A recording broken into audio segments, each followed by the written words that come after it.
嘿，大家好，我是尼克拉斯杨。我突然发现台湾有很多女娲娘娘庙，今天团长就要把他们的终极秘密告诉各位天才。在地球最初的那个时代，女娲和他们的族人曾经有一个国沉没在遥远的西方大洋之中。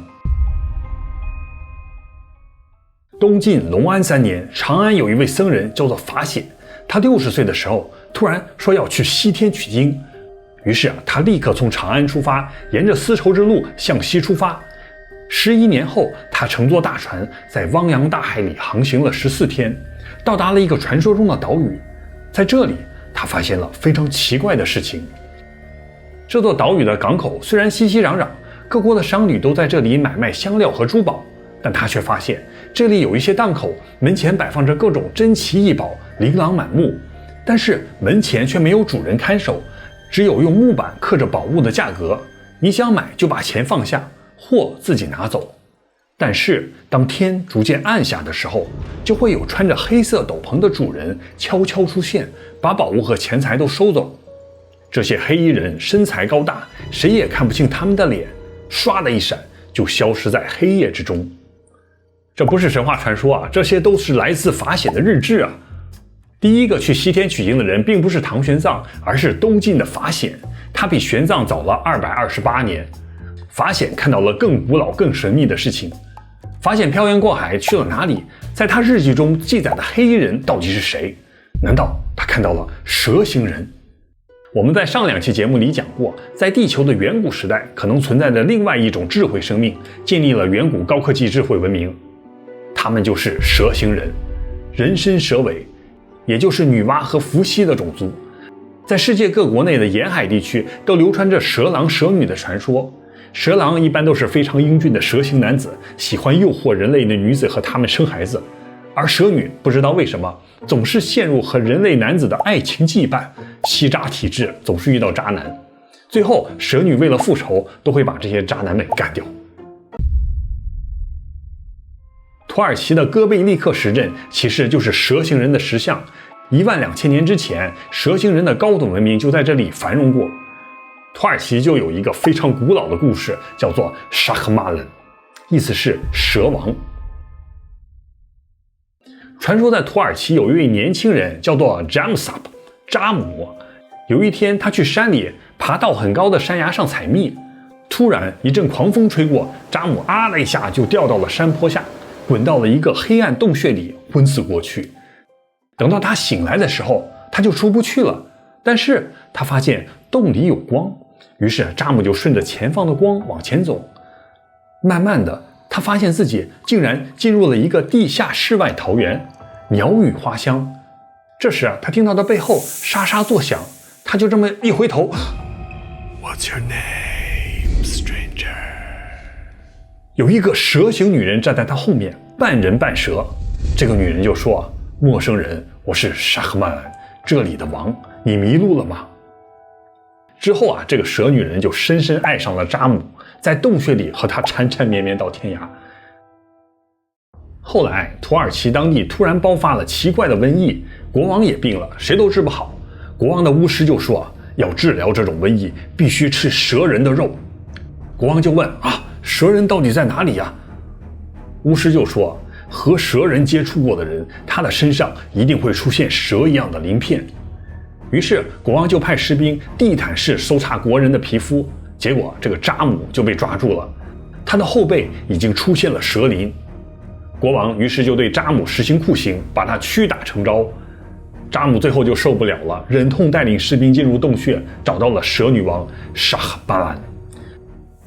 沙赫巴兰一看，他的爱人已经成为了国王的人质，这个心痛啊！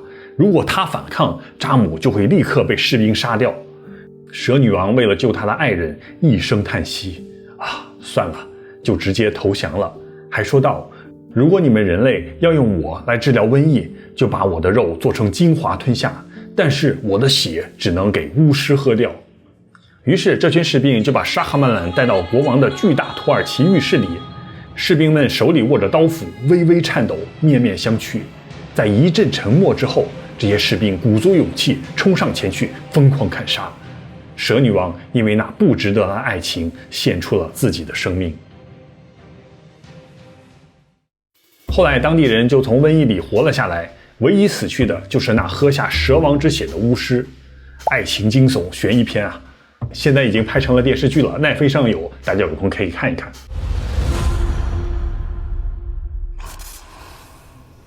为了感谢蛇女王的救命之恩，土耳其Taksas现在还有她的塑像，大家看一下，她和女娲的形象是一模一样的。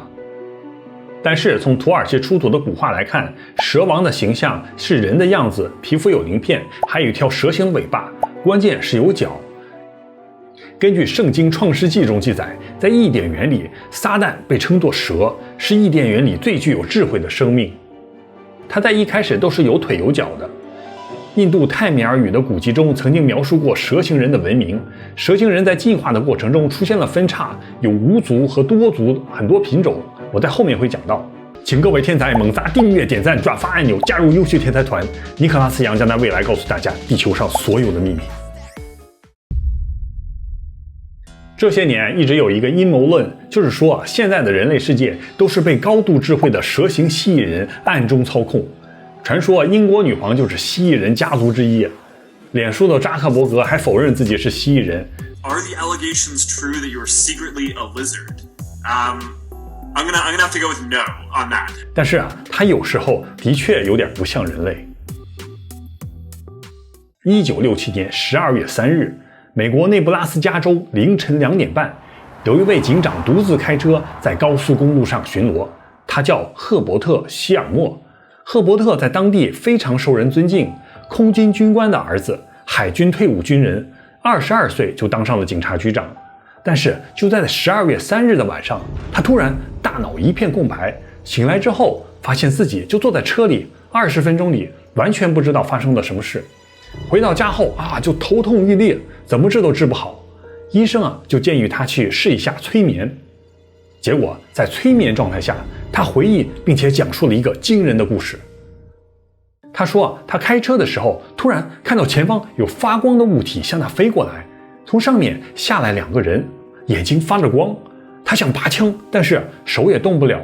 这个生物就突然咔一下抓住他的脖子，一下就把他拽下了车。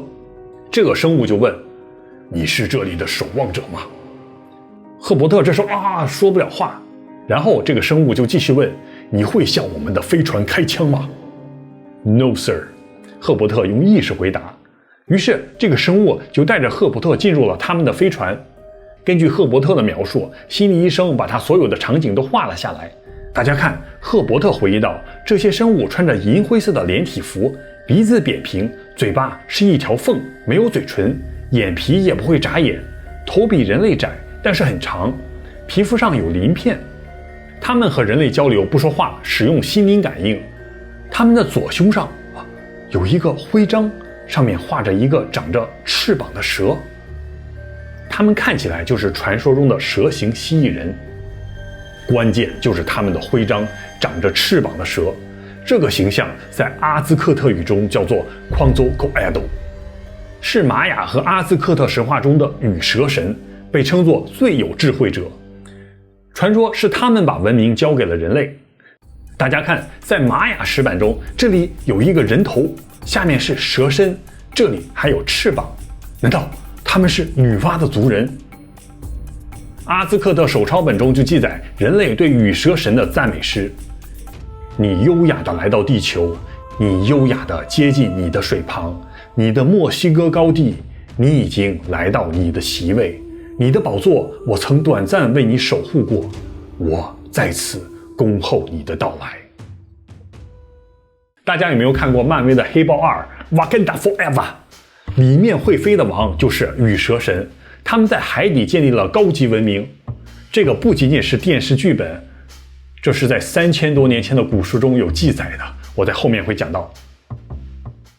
从这里看，警长赫伯特遇到了蜥蜴人，推测就是古代人类的神蛇形人。他们在远古时代已经有了高度智慧，脑波可以心灵感应，可以开飞船从天而降。这不是瞎说，蜥蜴人从古生物和进化论的角度被认为是可能的。1983年，美国古生物学家德奥罗素就提出了一种理论，如果在远古时代的大灭绝中，有一部分小型有手的恐龙可以钻到地下度过灾难，按照进化论，他们将进化成为蜥蜴人，就像这样直立、皮肤有鳞片、面部好似蛇一样的智慧生命。而且等到人类出现的时候，他们的文明将会超越人类至少100倍。远古人类见到他们就直接跪下来称他们为神。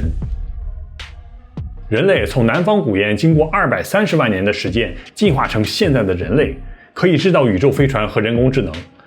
同理，如果有一小部分恐龙没有灭亡，它们在2亿3千万年中持续进化，那它们和人类的历史相比，就相当于人类进化了100次哦。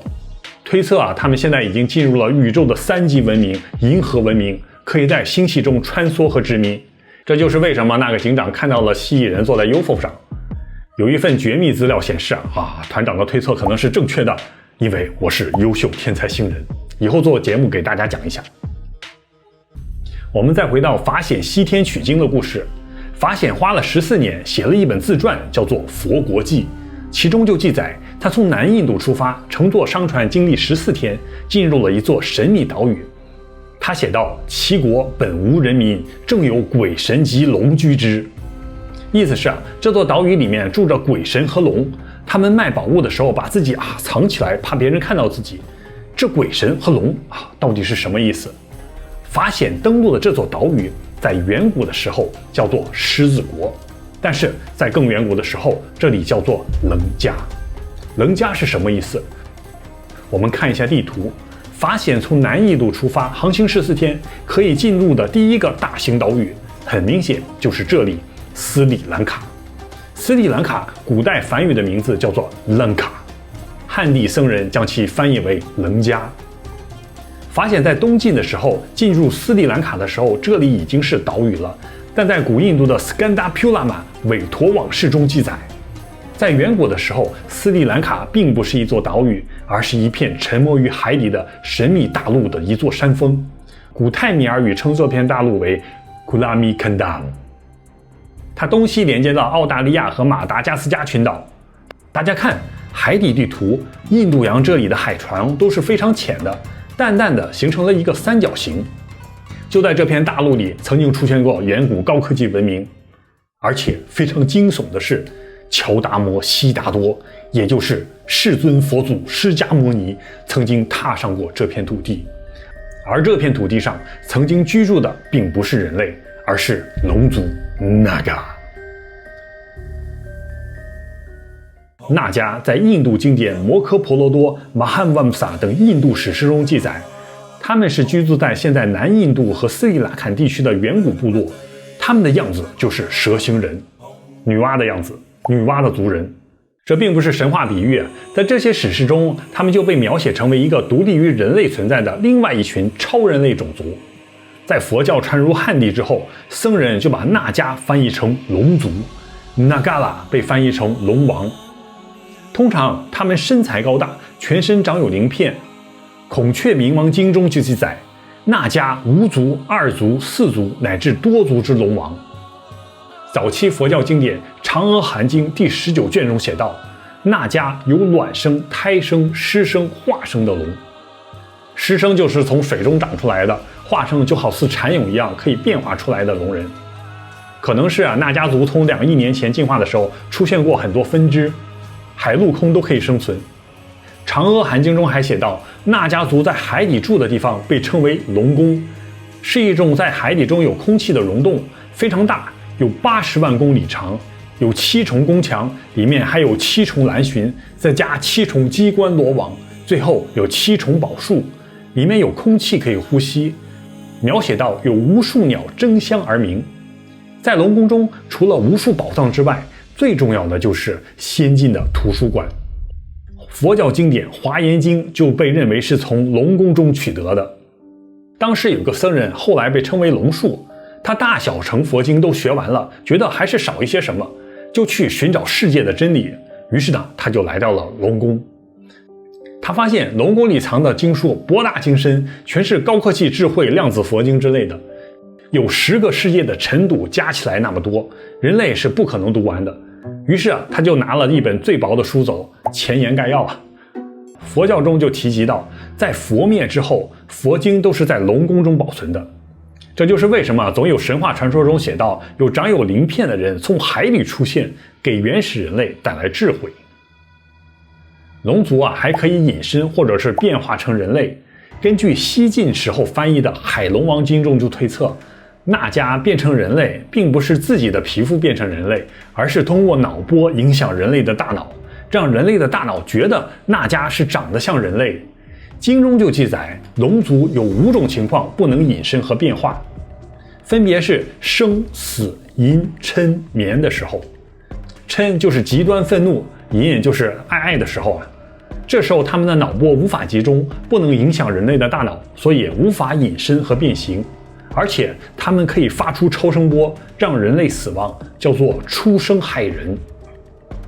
根据记载，释迦牟尼在成佛之后2次来到兰家，当时那里还是一片大陆，整块大陆被分为8个国家，有8个龙王。大乘佛教最重要的经典之一《大乘入楞伽经》开头就记载，释迦牟尼进入那迦的龙宫，在里面待了7天，给那迦王传授智慧，然后从龙宫中出来，梵天、地势、护法、天龙都在天上迎接。释迦牟尼看前面有一座高山，里面有一个非常巨大的城市，叫做兰卡大城。于是他就往那边去了，去传道解惑了。印度最著名的史诗《摩诃婆罗多》中就记载，那迦王那嘎提帕和库鲁达拉发生战争，争夺王权。于是释迦牟尼第2次进入兰卡的时候就进行调停，最后2位那迦王把王权让给了释迦牟尼。释迦牟尼怎么这么厉害，可以在那迦王之间调停？因为他不是一般的佛祖。生经卷3记载，如来世尊光明超日，体长丈6，唐朝1丈3米左右，丈6就是4.5米。释迦牟尼是个巨人不相信是吧？唐玄奘在《大唐西域》中就记载，佛牙舍利长可寸半，其色黄白。唐朝1寸10厘米，寸半就是5厘米。人类的牙齿最长带牙根才2.2厘米。西山灵光寺供奉的佛牙舍利就有5厘米长，这颗佛牙舍利还只是佛牙的一部分。还有释迦牟尼的指骨舍利，左指、中指指骨的一小段，长4厘米。普通人的这块骨头平均也只有2厘米多。所以人们去寺庙拜佛，看到那巨大的佛像，可能就是世尊的真实高度。巨人的故事我们以前讲过，以诺之书在印度古籍中，更久远发生的事情说的就比较含糊。那迦龙族是怎么进化的？为什么和人类不一样？而且他们要生活在地下。在《嫦娥含经》就有一些含糊的记载，说那迦龙族经历了3种悲惨的经历：诸龙皆被热风热沙灼身，受皮肉骨髓烧灼之苦。这个意思可能是地球遭受过巨大的灾难，比如小行星撞地球或者核战，让所有的龙族都被热风烧灼。第2，诸龙宫内恶风暴起，诸龙受施保世衣，龙身自现之苦恼。龙宫之间发生了战争，爆发出邪恶之风，破坏了那迦龙族原来的高科技保护服，叫做保世衣。自此之后，他们就露出了鳞片。第3，楼迦罗入宫博啄玉石，诸龙不惧。说到这里，那迦族的命运轮盘就开始转动了，他们和另外一个神秘种族楼迦罗族开始了一场星际战争。在佛教有一个概念，梵语念作阿什达森纳，天龙8部。阿什达是8，森纳意思就是军队，8部军队。话说佛的时代有8个武装军队，分为天龙2派，一派叫做天人派，一派就叫做那迦派。天人是生活在天界的一个种族，也会死。天龙8部中还有一个种族叫做 Garuda， 迦楼罗，大鹏金翅鸟。泰国的国徽就是迦楼罗。传说迦楼罗非常大，一展一下就好几百公里。大家仔细听接下来非常像科幻片。迦楼罗停靠的地方叫做铁树，金属做的冲天大树。迦楼罗起飞的时候，翅膀的羽毛缝隙中会降下热沙雨，好似喷火一般。如果迦楼罗在海上起飞，发出的喷气可以将海水分开，露出海底。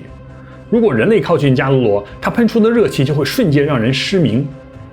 迦楼罗是释迦牟尼的坐骑之一，但是迦楼罗存在的意义就是杀光所有的纳迦龙族，这背后的关系就非常有深意了。